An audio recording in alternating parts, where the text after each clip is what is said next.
Hello guys, আমি Joyita. Welcome back to my channel. তো কেমন আছো বন্ধুরা? আশা করছি তোমরা অনেক ভালো আছো আর আমিও খুব ভালো আছি। তো গাইস, তোমরা তো জানো যে আমরা বাগেরহাট এসেছি গতকাল। তো আজকে তো বাগেরহাটে আসি, বড় মাদের বাড়িই আছি। তো সকাল সকাল তো উঠে পড়েছি আর উঠে ফ্রেশও হয়ে নিয়েছি। আর এখন আমি দাঁড়িয়ে রয়েছি বারান্দায়।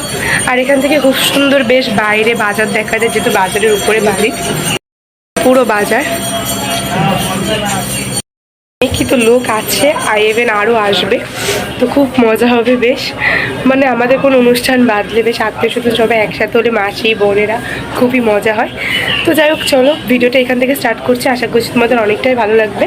তো একদম শুরু থেকে শেষ পর্যন্ত দেখে থাকো। সো বন্ধুরা, এখানে তো ব্রেকফাস্টটা করতে বসে গেছি। তো আজকে তো ছিল ভাত, তার সাথে আলু ভাতে ঘি দিয়ে, তার সাথে ছিল পটল ভাজা আর ডাল।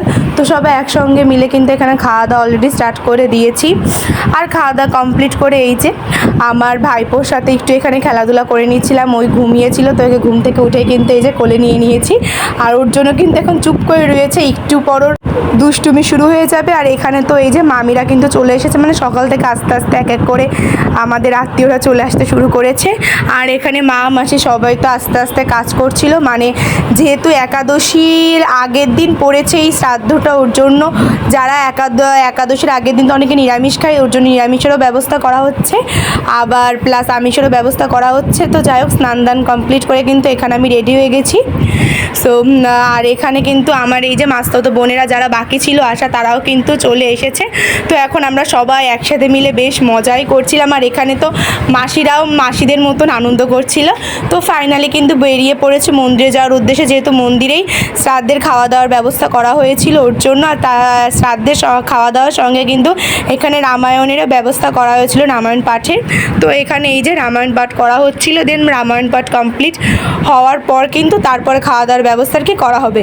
তো আমরা এখানে বসে তো রামায়ণ শুনছিলাম, তারপরে কিন্তু এখানে এই যে লাঞ্চ করতে কিন্তু চলে এসেছি অলরেডি। তো আমরা ভাই বোনেরা সবাই কিন্তু একসাথে মিলে এখানে কিন্তু বসে পড়েছি। তো পাতেতে পড়ে গেছে গরম গরম ভাত, তার সাথে কিন্তু একটা পটল ভাজা অলরেডি কিন্তু পড়ে গেছে, এবং তারপরে দিয়েছিল একটা তরকারি চিংড়ি মাছ দিয়ে, তার সাথে ছিল মাছের মাথা দিয়ে ডাল, আর তার সাথে ছিল এখানে বড় সাইজের একটা কাতলা মাছ, অনেক বড় সাইজের, খেতে একটু কষ্টই হয়ে গিয়েছিল। তো তারপরে এখানে চলে এলো আমের চাটনি, আর তার সাথে এখানে কিন্তু দইও ছিল, টক দই। তো খাওয়া দাওয়া তো এখানে ব্যাস কমপ্লিট করা হয়ে গেছে। দিন বাসায় এসে কিন্তু এই যে আবারও ভাইপোর সাথে খেলাধুলা করছিলাম, কারণ ওরা একটু পরে বেরিয়ে যাবে ঢাকার উদ্দেশ্যে, ওদের বাড়ি চলে যাবে। ওর জন্য লাস্টবারের মতন ওকে কিন্তু এখানে কোলে নিয়ে নিচ্ছিলাম আমি, আর খুব আদর করেছি। তো যাই হোক বন্ধুরা, আজকের ভিডিও এই পর্যন্তই। তো টাটা।